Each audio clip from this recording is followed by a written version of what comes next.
നമ്മുടെ നാടും ഈ നോർത്ത് ഇന്ത്യയൊക്കെ പോലെ തന്നെ വളരെയധികം ക്ലസ്റ്റേർഡ് ആയിട്ടുള്ള സൊസൈറ്റികളായി മാറാൻ അധികം താമസമൊന്നും ഇല്ല എന്നുള്ളതാണ് എനിക്ക് തോന്നുന്നത്. ഞാൻ ഈ ഒരു വിഷയം സംസാരിക്കുന്നത് ഇപ്പം അടുത്ത് ഈയിടെ ഇന്നലെ മിഞ്ഞാന്നൊക്കെ നടന്നിട്ടുള്ള ഹിജാബിൻ്റെ ഇഷ്യൂ ആണ്. അതായത് നമുക്കറിയാം, നമ്മുടെ കേരളത്തിലെ ഒരു സ്കൂളിൽ ഒരു കുട്ടി ഹിജാബ് ഇട്ട് ചെന്നപ്പോൾ ആ സ്കൂൾ മാനേജ്മെൻറ്റിൻ്റെ നിയമാവലി പ്രകാരം ആ കുട്ടിക്ക് അവിടെ ഹിജാബ് ഇട്ട് പഠിക്കാൻ പറ്റത്തില്ല എന്ന് പറഞ്ഞ് ആ കുട്ടീനെ സ്കൂളിൽ നിന്ന് അല്ലെങ്കിൽ ആ ക്ലാസ്സിൽ ഇരുത്താണ്ടിരുന്ന ഒരു സംഭവം നമുക്കറിയാം. അപ്പോൾ ഇങ്ങനെ ഒരു ഇഷ്യൂ വന്നപ്പോൾ തന്നെ നമ്മുടെ സമൂഹം ഡിഫറെൻ്റ് ആയിട്ടുള്ള രണ്ട് പോളാസിലേക്ക് തിരിയുകയും ഒരു റിഫ്റ്റ് നമുക്ക് വളരെ ഈസി ആയിട്ട് കാണുന്ന രീതിയിലേക്കുള്ള നമ്മുടെ സൊസൈറ്റി മാറി എന്നുള്ളതാണ്.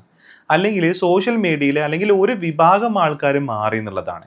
ഇനി ഞാൻ നേരത്തെ പറഞ്ഞ നമ്മുടെ സമൂഹം ക്ലസ്റ്റേർഡ് ആയിട്ട് മാറാൻ പോവുകയാണ്.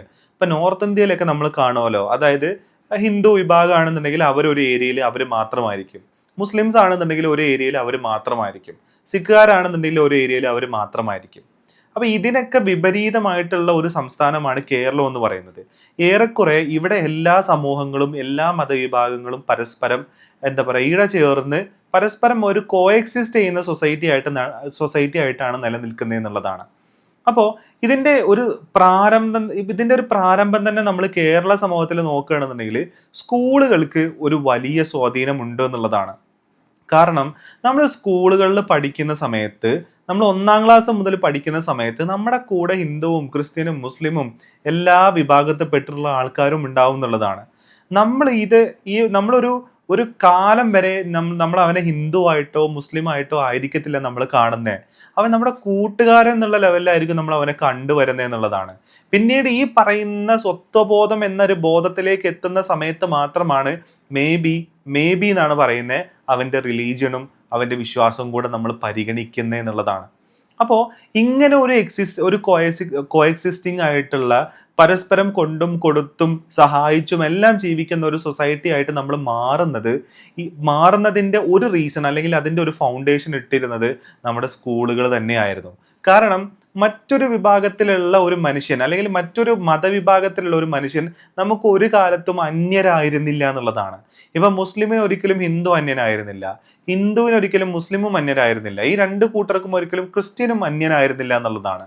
ഇവരുടെ മതവിശ്വാസങ്ങളും ഇവരുടെ ബിലീഫ്സും ഇവരുടെ ആചാരങ്ങളും എല്ലാത്തിനെ കുറിച്ചും എല്ലാവർക്കും ധാരണ ഉണ്ടായിരുന്നു. എല്ലാവരും ഈ പറയുന്ന എല്ലാ ആഘോഷങ്ങളിലും പാർട്ടിസിപ്പേറ്റ് ചെയ്യുന്നുണ്ടായിരുന്നു എന്നുള്ളതാണ്.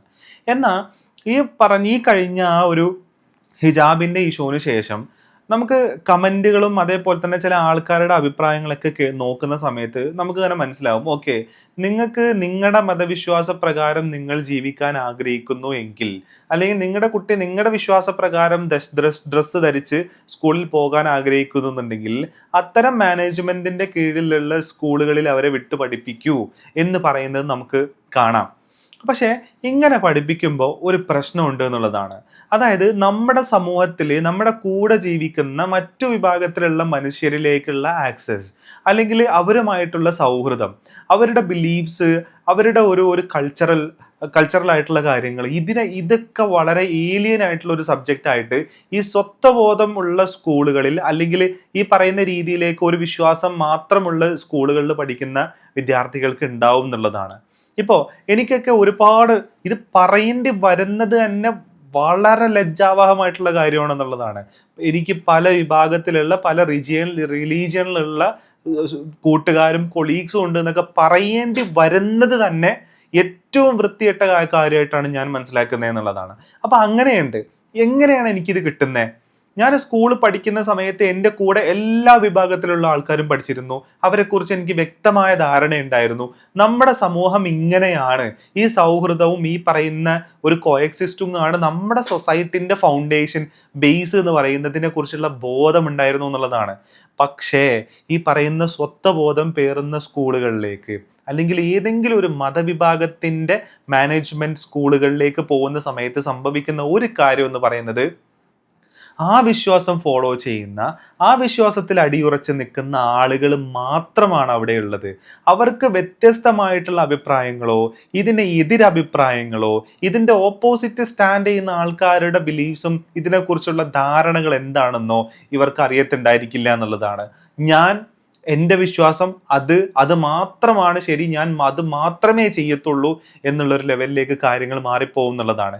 ഇങ്ങനെ വരുന്ന ഒരു സൊസൈറ്റിയിലേക്ക് വളരെ ഈസി ആയിട്ട് നമുക്ക് പലതരത്തിലുള്ള ഹേട്രഡും പലതരത്തിലുള്ള മിസ്ഇൻഫോർമേഷൻസും പലതരത്തിലുള്ള ഡിസ്ഇൻഫോർമേഷൻസും നമുക്ക് ഡിസമിനേറ്റ് ചെയ്യാനും അത് സ്പ്രെഡ് ചെയ്യാനും അതിൽ നിന്നും പൊളിറ്റിക്കൽ ആയിട്ടുള്ള ഒരു എന്താ പറയുക, പൊളിറ്റിക്കൽ ആയിട്ടുള്ള ഒരു ഔട്ട്കം നമുക്ക് അതിൽ നിന്ന് ഉണ്ടാക്കിയെടുക്കാനും പറ്റും എന്നുള്ളതാണ്.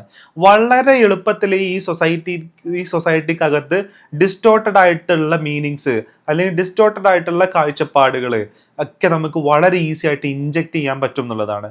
അങ്ങനെ ഒരു സൊസൈറ്റി ആയിട്ട് മാറാൻ വളരെ അധികം സാധ്യതയുണ്ട് കേരളത്തിന്റെ ഇന്നത്തെ ഒരു സാമൂഹ്യ സ്ഥിതി ഇന്നത്തെ ഒരു സ്ഥിതി വെച്ചിട്ട് എന്നുള്ളതാണ്. കാരണം സമൂഹം വളരെ അധികം റിഫ്റ്റിലേക്ക് മാറി എന്നുള്ളതാണ്, വളരെ അധികം റിഫ്റ്റ് ക്രിയേറ്റ് ചെയ്യപ്പെട്ടു എന്നുള്ളതാണ്.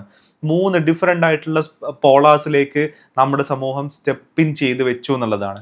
ഇതിന് മൂലകമായിട്ടുള്ള പല കാര്യങ്ങളും കേരളത്തിലുണ്ട്. അതായത് ഏകദേശം ഒരു 10 വർഷമായി കാണും പലതരത്തിലുള്ള യൂട്യൂബ് ചാനലുകളും പലതരത്തിലുള്ള സോഷ്യൽ മീഡിയ അക്കൗണ്ടുകളും നമ്മുടെ നാട്ടിൽ നമ്മുടെ സമൂഹത്തിന്റെ ഇടയ്ക്ക് പലതരത്തിലുള്ള ഹേറ്റ്രഡിനെ സ്പ്രെഡ് ചെയ്യാൻ തുടങ്ങിയിട്ട്. അപ്പോൾ ഈ ഹേറ്റ്രഡിനെ സ്പ്രെഡ് ചെയ്യുമ്പോൾ ഇതിനൊരു ടാർഗറ്റ് ഓഡിയൻസും ഉണ്ട്. ഒരു 45 വയസ്സ് കഴിഞ്ഞിട്ടുള്ള ആളുകളാണ് ഇതിന്റെ ടാർഗറ്റ് ഓഡിയൻസ് എന്ന് പറയുന്നത്. എന്തുകൊണ്ടാണ് ഈ പറയുന്ന ആളുകളെ ഇതിനെ ടാർഗറ്റ് ഓഡിയൻസ് ആയിട്ട് വെക്കുന്നത്?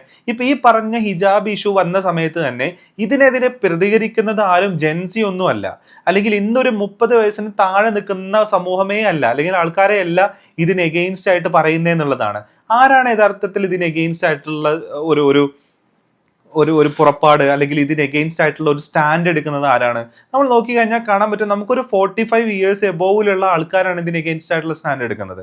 അപ്പൊ ഇവരൊരു ടാർഗറ്റ് ഓഡിയൻസ് ആണെന്നുള്ളതാണ്. അതായത് മീഡിയയുടെ ഡിസമിനേഷൻ എങ്ങനെയാണ്, മീഡിയയിൽ ഡിസമിനേറ്റ് ചെയ്യുന്ന കണ്ടന്റുകൾ എവിടെ ക്രിയേറ്റ് ചെയ്യപ്പെടുന്നതാണ്, ആ കണ്ടന്റുകൾ കാണുന്ന സമയത്ത് ഇത് ഫേക്ക് കണ്ടന്റ് ആണോ ഇത് യഥാർത്ഥ കണ്ടന്റ് ആണോ എന്നുള്ള തിരിച്ചറിയാനുള്ള കപ്പാസിറ്റി ഇല്ലായ്മ.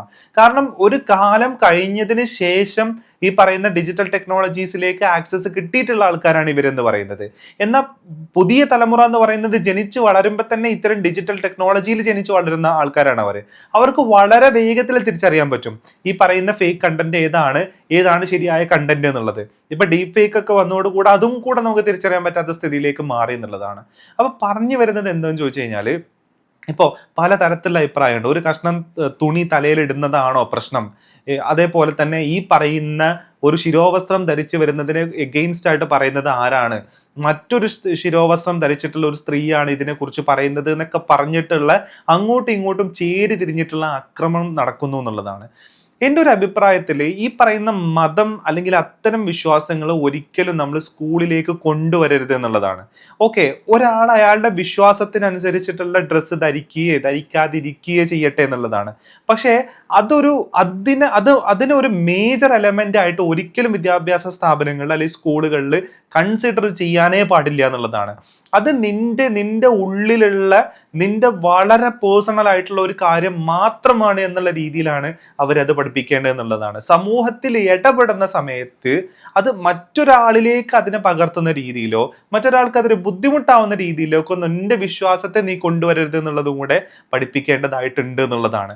അപ്പൊ ഈ തരത്തിലൊക്കെയുള്ള വിദ്യാഭ്യാസ സമ്പ്രദായങ്ങളിൽ നിന്നും എല്ലാം മാറി, അതായത് പണ്ട് എല്ലാവരെയും ഉൾക്കൊണ്ടിരുന്ന അധ്യാപകര്, എല്ലാവരെയും സ്വന്തം മക്കളെ പോലെ കണ്ടിരുന്ന അധ്യാപകര്, അവര് തന്നെ അല്ലെങ്കിൽ അത്തരം സിസ്റ്റം തന്നെ വളരെ വളരെ ഡിഫറെൻ്റ് ആയിട്ടുള്ള ആംഗിളിലൂടെ തന്നെ മുന്നിലിരിക്കുന്ന വിദ്യാർത്ഥികളെ പോലും കണ്ടു തുടങ്ങി എന്ന് പറയുന്ന ഒരു സിറ്റുവേഷനിലേക്ക് നമ്മുടെ സമൂഹം മാറി എന്നുള്ളതാണ്. ഇതൊരിക്കലും നമ്മൾ അനുവദിക്കാനേ പാടില്ലാത്ത ഒരു കാര്യമാണ് ഇത്തരം കാര്യങ്ങൾ എന്നുള്ളതാണ്. കാരണം ഒരു കുട്ടിയുടെ വളരെ ബേസിക് ആയിട്ടുള്ള സോഷ്യൽ കാഴ്ചപ്പാടും വളരെ ബേസിക് ആയിട്ടുള്ള പൊളിറ്റിക്കൽ കാഴ്ചപ്പാടിൻ്റെ ഒക്കെ ഒരു ഫൗണ്ടേഷൻ ഇടുന്നത്, ആ സമൂഹത്തിനെ ഷെയ്പ്പ് ചെയ്യുന്നത് വിദ്യാഭ്യാസ സ്ഥാപനങ്ങളാണെന്നുള്ളത്.